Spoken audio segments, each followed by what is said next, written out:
사무엘하 12장 13에서 31절 말씀입니다.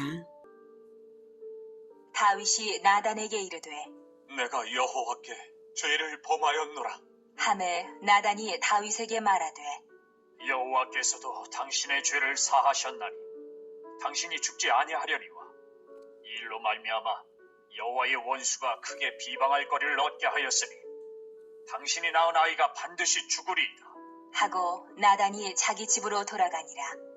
우리아의 아내가 다윗에게 낳은 아이를 여호와께서 치심에 심히 앓는지라.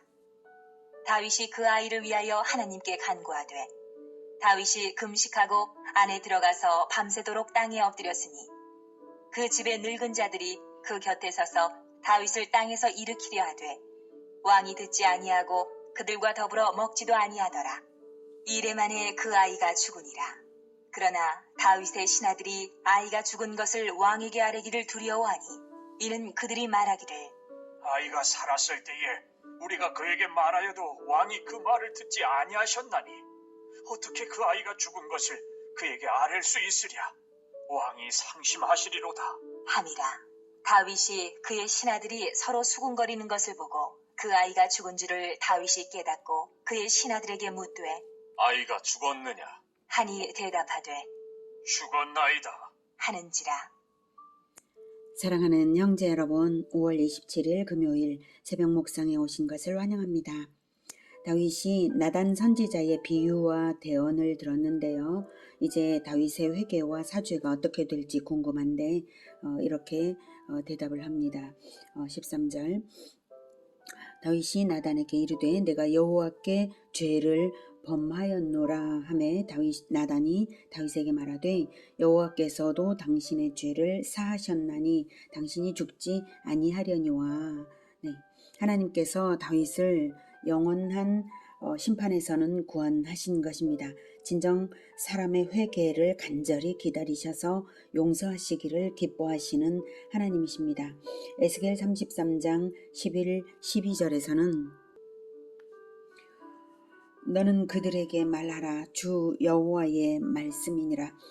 나의 삶을 두고 맹세하노니 나는 악인이 죽는 것을 기뻐하지 아니하고 악인이 그의 길에서 돌이켜 떠나 사는 것을 기뻐하노라. 이스라엘 족속아 돌이키고 돌이키라. 너희 악한 길에서 떠나라. 어찌 죽고자 하느냐 하셨다 하라. 인자야 너는 내 민족에게 이르기를 의인이 범죄하는 날에는 그 공의가 구원하지 못할 것이요 악인이 돌이켜 그 악에서 떠나는 날에는 그 악이 그를 엎드러뜨리지 못할 것인즉 의인이 범죄하는 날에는 그 의로 말미암아 살지 못하리라.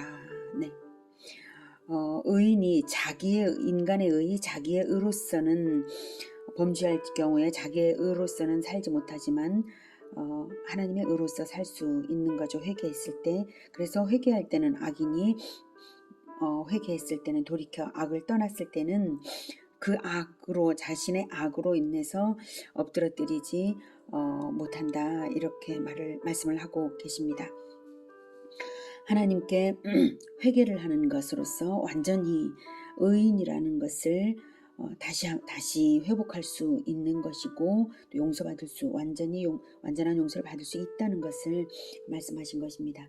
요한일서 1장 8에서 10절은 만일 우리가 죄가 없다고 말하면 스스로 속이고 또 진리가 우리 속에 있지 아니할 것이요 만일 우리가 우리 죄를 자백하면 그는 미쁘시고 의로우사 우리 죄를 사하시며 우리를 모든 불의에서 깨끗하게 하실 것이요 만일 우리가 범죄하지 아니하였다 하면 하나님을 거짓말하는 이로 만드는 것이니 또한 그의 말씀이 우리 속에 있지 아니하니라라고 말하고 있습니다. 우리가 자백하면 불의에서 깨끗하게 하시고 또 우리를 진리로 인도하시지만 우리가 자백하지 않는다면 하나님의 말씀이 우리 안에서 깨달음이 되지도 못하는 것이죠. 사무엘하 7장 14, 16절에는 나는 그에게 아버지가 되고 그는 내게 아들이 되리니 그가 만일 죄를 범하면 내가 사람의 매와 인생의 채찍으로 징계하려니와 내가 네 앞에서 물러나게 한 사울에게서 내 은총을 빼앗은 것처럼 그에게서 빼앗지는 아니하리라 내 집과 내 나라가 내 앞에서 영원히 보존되고 내 왕위가 영원히 견고하리라 하셨다 하라. 이렇게 언약을 하신 하나님이셔서 영원한 멸망으로부터는 구원하시지만 다윗이 저지른 죄악이 단순히 일개인의 차원에서만 아니라 신정국과 이스라엘의 왕으로서 저지른 것인 만큼 하나님의 영광을 가리우고 나라의 기강을 어지럽힌 대가가 없을 수는 없죠. 14절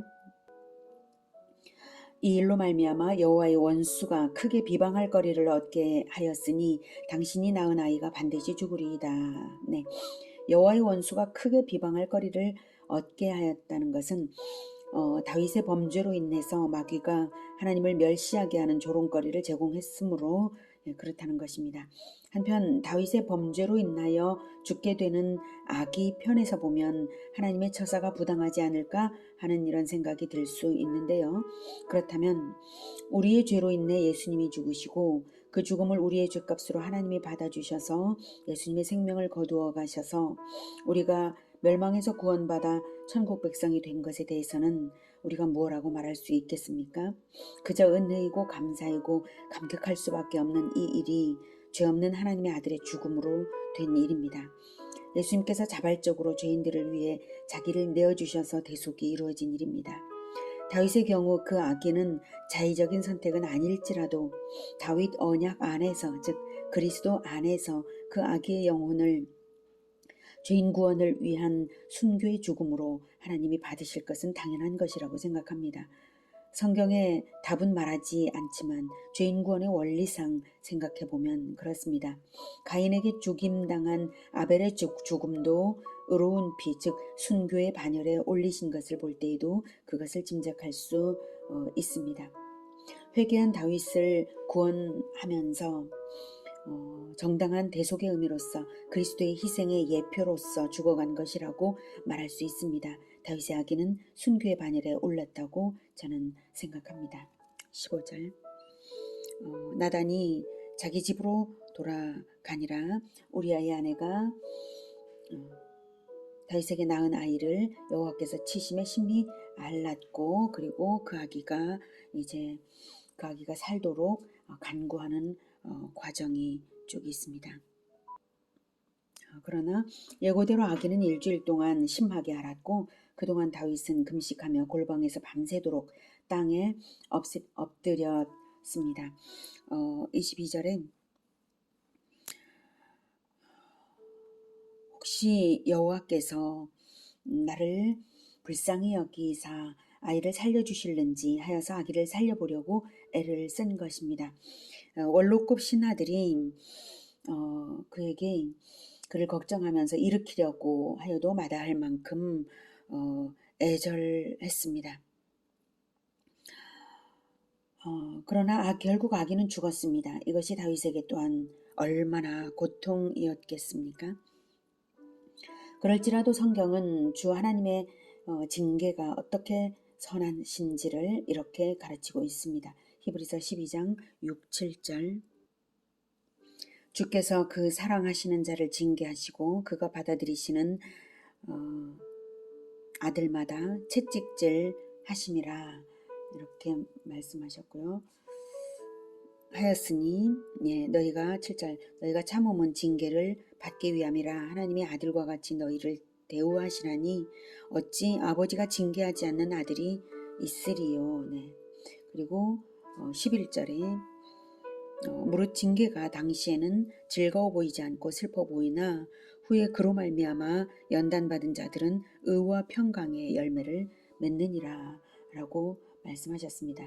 잠언 3장 11, 12절에는 내 아들아 여호와의 징계를 경히 여기지 말라. 그 꾸지람을 싫어하지 말라.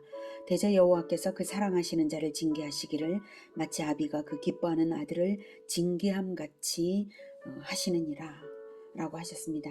다윗이 이 징계를 아기의 죽음을 잘 받아들일까요? 일말의 섭섭함이라도 남을까요? 20절 다윗이 땅에서 일어나 몸을 씻고 기름을 바르고 의복을 갈아입고 여호와의 전에 들어가서 경배하고 왕궁으로 돌아와 명령하여 음식을 그 앞에 차리게 하고 먹은지라. 그의 신하들이 그에게 이르되 아이가 살았을 때에는 그를 위하여 금식하고 우시더니 죽은 후에는 일어나서 잡수시니 이 일이 어찌 됨이니이까? 하니 이르되 아이가 살았을 때 내가 금식하고 운 것은 혹시 여호와께서 나를 불쌍히 여기사 아이를 살려주실는지 누가 알까 생각함이거니와 지금은 죽었으니 내가 어찌 금식하랴? 내가 다시 돌아오게 할 수 있느냐? 나는 그에게로 가려니와 그는 내게로 돌아오지 아니하리라. 하니라. 다윗이 그의 아내 바세바를 위로하고 그에게 들어가 그와 동침하였더니 그가 아들을 낳음에 그의 이름을 솔로몬이라 하니라. 여호와께서 그를 사랑하사 선지자 나단을 보내 그의 이름을 여디디아라 하시니 이는 여호와께서 사랑하셨기 때문이더라. 네, 인간의 관점으로는 아이의 죽음에 낙심하여서 더욱 슬퍼할 것인데도 다윗은 생사화복을 주장하시는 하나님의 주권을 인정하며 자신의 슬픔을 억제했습니다. 이럴 경우 자신의 슬픔을 억제하는 것이 하나님 앞에 겸비하는 것이고 도리라는 것을 깨달은 것이죠. 그리고 금식한 것은 아기가 살았을 때에 여호와께서 아기를 살려주실는지 하여 금식한 것이고 이제는 여호와의 주권적 행하심에 순복하는 것이 마땅하다는 것입니다. 살아계신 하나님 앞에서 정직한 신앙 행위를 보이는 다윗입니다. 그리고 나는 그에게로 가려니와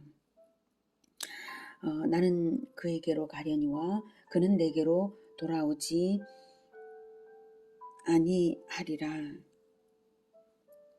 그는 내게로 돌아오지 아니하리라 라는 말로써 나는 그에게로 가려니와 이 말로써 먼저 하나님께 올라간 그 아기를 만나기 위해서 아기의 죽음을 생각하며 거룩하게 인생을 마치고 아기에게 가겠노라는 의지가 암시된 그러한 말을 했습니다.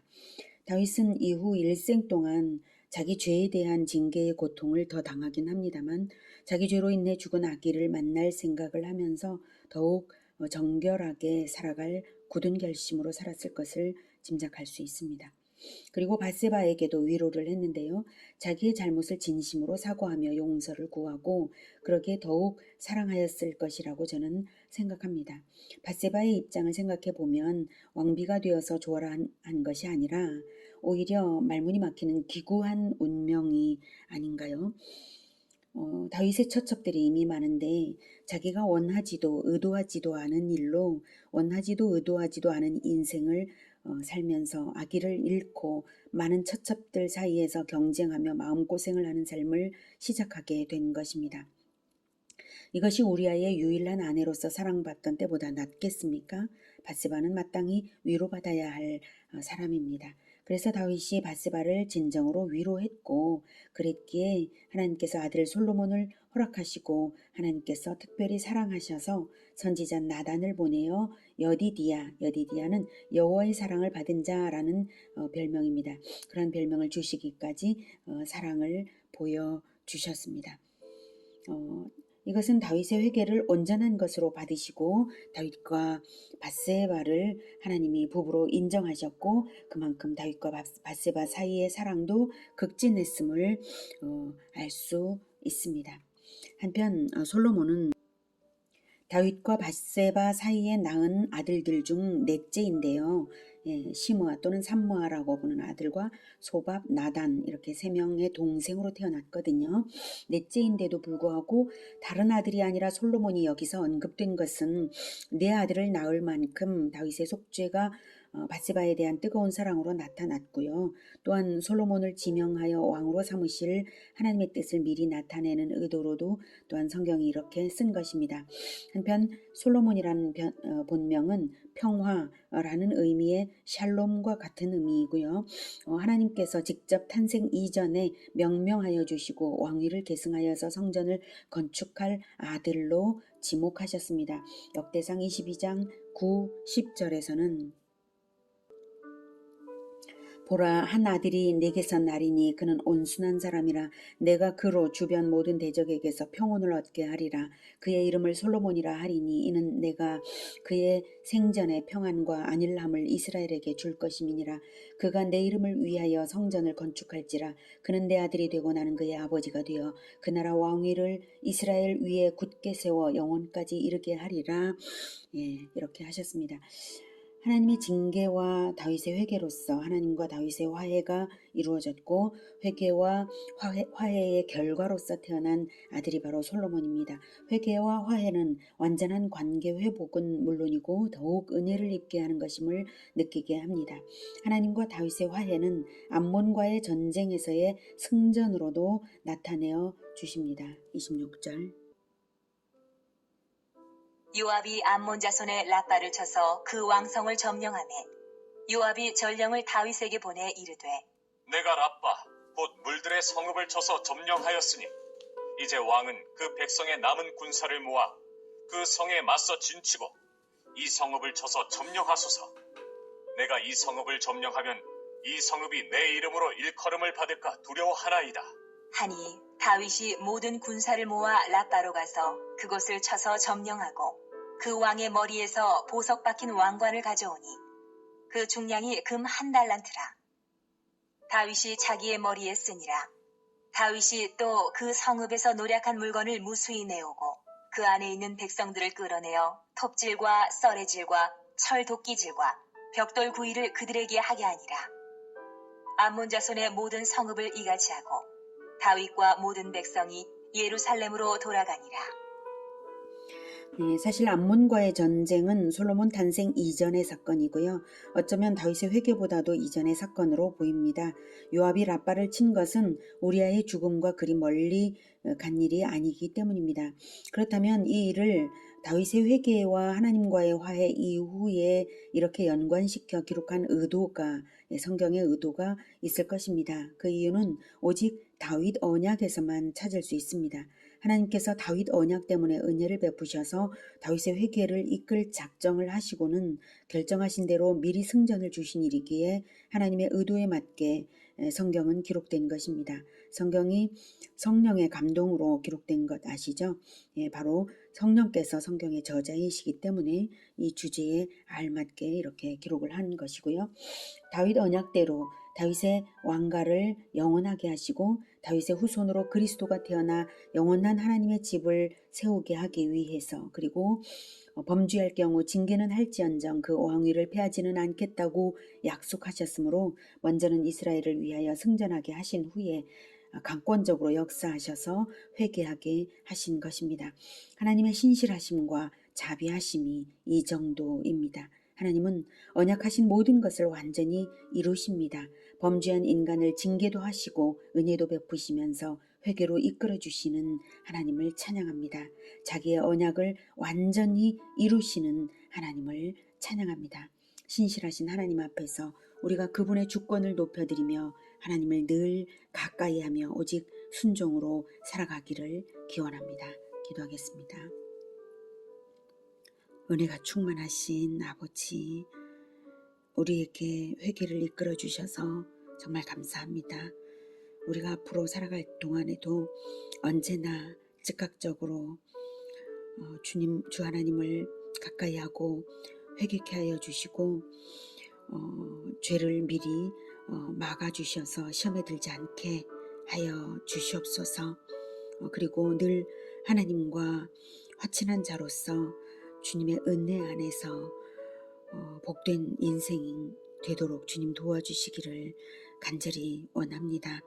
우리를 또한 왕같은 제사장으로 삼아 주셨사오니 대를 이어서 하나님께 영광을 올려드리는 화평의 나라가 되게 도와주시옵소서. 예수님의 이름으로 기도드립니다. 아멘. 이어지는 시간은 개인 기도 시간입니다.